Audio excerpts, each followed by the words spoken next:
दुष्काळी खोडवा व्यवस्थापन. ऊस तुटलाय तर खोडवा मोडायची घाई करू नका. थोडं थांबा, व्हिडिओ पहा आणि मग निर्णय घ्या. खोडवा ठेवा, एकरी 90,000 कमवा. शेतकरी बंधूंनो, पारंपरिक पाट पद्धतीने खोडवा ऊसाला 1 वर्षात एकरी 1,25,00,000 लिटर पाणी दिले जाते. 5 HP चे पंप ताशी 25,000 लिटर पाणी फेकते. एकरासाठी आठवड्यातून एकदा 8 तास पंप चालू ठेवावा लागतो. एवढं पाणी नाही म्हणून ऊस मोडून रान काळं करून उन्हाला तापवायला टाकले जाते. ही झाली पारंपरिक ऊस शेती.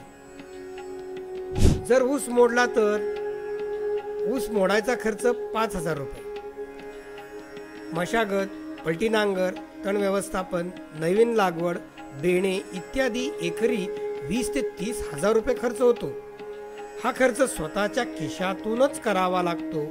यासाठी अनुदान नाही व कोणत्याही प्रकारचे आर्थिक सहाय्य नाही.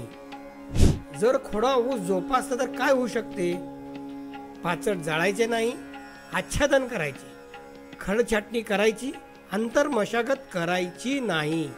दररोज 10 मिनिट ड्रिप इरिगेशनद्वारे पाणी द्यायचे. फक्त 10 मिनिटात 3,333 लिटर पाणी प्रति एकरी देता येते. 10 मिनिटाच्या पाण्यावर ऊस व्यवस्थित जगतो व वाढतो. पुढील गाळपाला कमीत कमी 30 टन प्रति एकरी उत्पादन मिळतेच. प्रति टन दर रुपये 3,000 प्रमाणे 90,000 रुपये होतात. अवकाळी पावसाची शक्यता असतेच.